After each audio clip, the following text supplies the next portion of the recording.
Nasabi mo na ba kay Dad ang tungkol kay Jewel? Humahanap lang ako ng timing. Hindi magiging maganda yung reaction niya pag nalaman yung anak namin ni Amira si Jewel. Sigurado akong magkakasagutan na kami. Tsaka may sakit siya sa puso.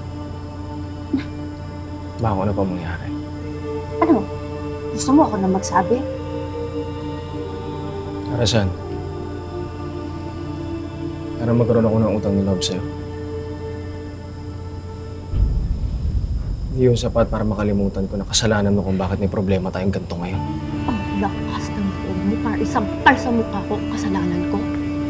You is... Oo. Alam ko kung ano ako. Dapat sa akin makulong, di ba?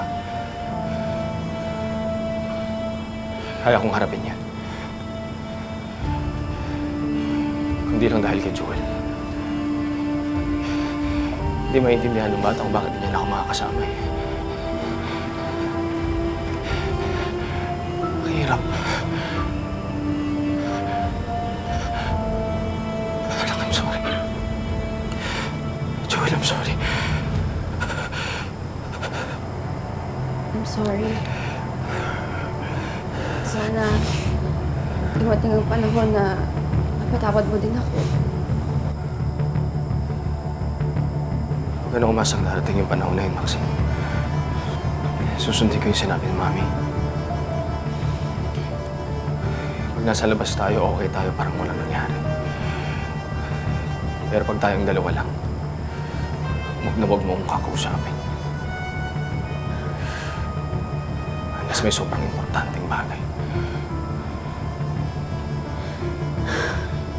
Ilang beses kong kailangan mag-sorry sa'yo para mapatawad mo ko, ha? Pinagbayaran ko lang ang kasalanan ko. Tingnan mo! Tingnan mo!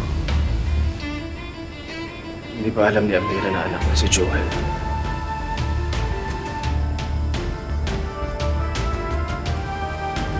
Kaya maganda ako. Hindi ba tapos yung paningin niya sa'yo?